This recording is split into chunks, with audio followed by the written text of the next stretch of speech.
Ontem nós começamos uma série de vídeos sobre como nós cristãos devemos agir em momentos de crise, em momentos de seca, de fome, em momentos de angústia, em momentos de dúvidas, em momentos em que não sabemos o que acontecerá amanhã e quando os nossos problemas hão de passar, quando tudo voltará à normalidade. E nós abrimos a palavra de Deus em 1 Reis 17 e lemos os versículos 8 a 10. E eu gostaria de ler a continuação do texto com vocês agora e refletir sobre: e se não tiver pão para todos? E se a comida começar a faltar? O texto bíblico nos diz assim em 1 Reis 17, a partir do versículo 10. Chegando ao portão da cidade, encontrou uma viúva que estava apanhando lenha. Ele a chamou e lhe disse: Por favor, traga-me um pouco de água numa vasilha para que eu possa beber. Quando ela já estava indo buscar a água, Elias a chamou e lhe disse: Traga-me também um bocado de pão, por favor.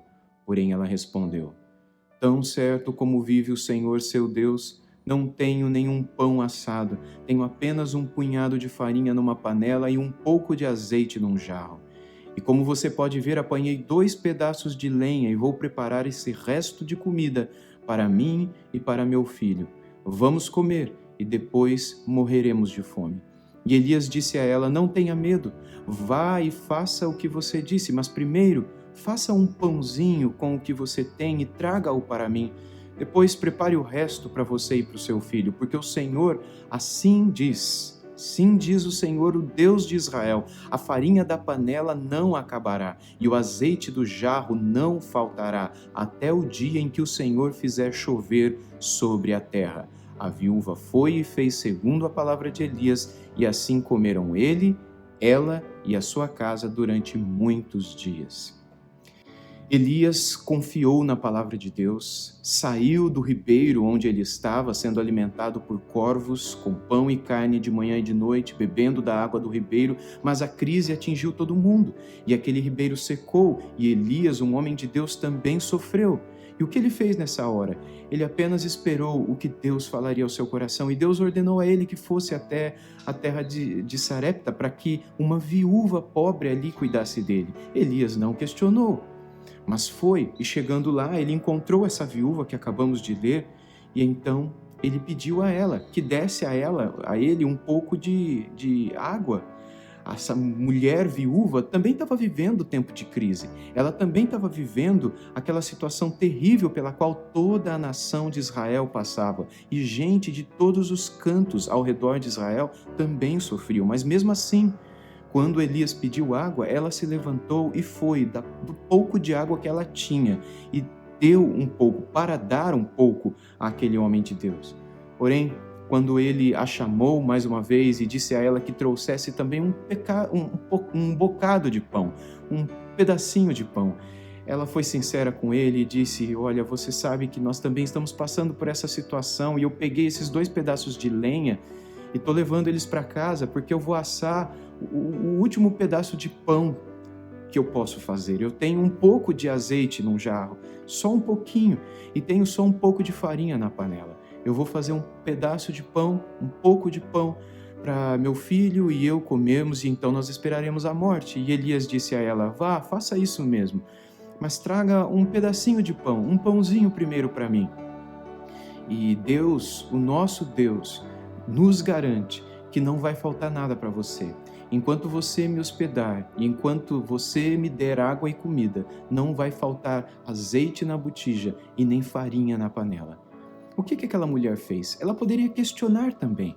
Ela poderia começar uma conversa com Elias sobre por que tudo aquilo estava acontecendo com a nação. Quem seria o culpado de tudo aquilo? Será que seriam os ídolos de Acabe? Será que seria a influência política de Jezabel? Será que seria a influência dos reinos do norte? Ou a religião e a ideologia de Baal e de Azerá, que estavam impregnadas na nação de Israel e desviavam o povo e as famílias para a imoralidade e a violência? Eles poderiam começar uma discussão política e travar uma discussão intensa em torno das razões pelas quais o mundo estava passando pelo que estava passando. Mas quando ela ouviu a palavra de Deus da boca do homem de Deus, isso foi suficiente para ela, assim como foi suficiente para Elias ouvir a palavra de Deus. O povo de Deus, quando ouve a palavra de Deus, se sente realizado com essa palavra. Essa palavra, como diz Cantares, no capítulo 8, versículo 3, nos abraça. É como um noivo que abraça a sua noiva, como um marido que abraça a sua esposa, colocando a sua mão esquerda debaixo de sua cabeça e com a sua mão direita lhe abraça.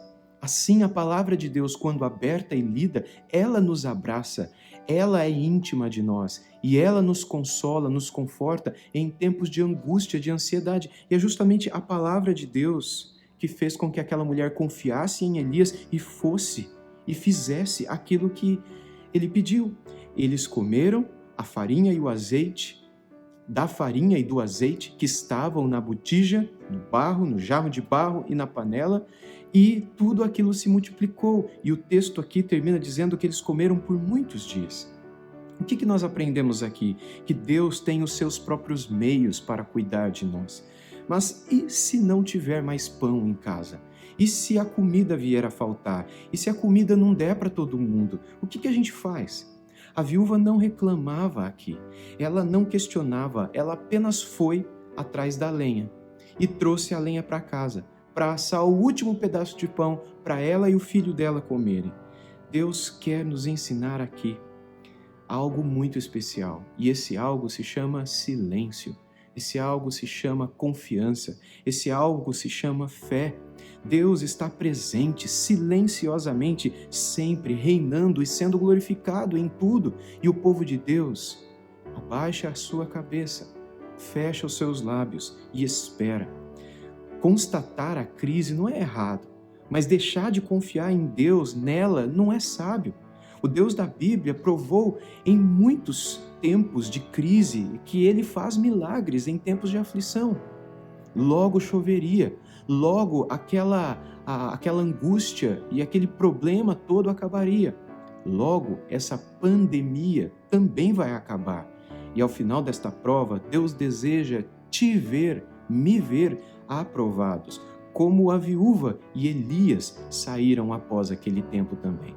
Assim Deus deseja nos ver igualmente, aprovados em meio a um tempo de crise e angústia. E se não tiver pão para todo mundo, o que a gente faz? A gente vai e assa o último pedaço de pão e coloca a última farinha e o último pouquinho de azeite para fazer a última refeição e espera confiantemente no Senhor. Ele há de agir e fazer milagres no meio do seu povo. Confie no Senhor.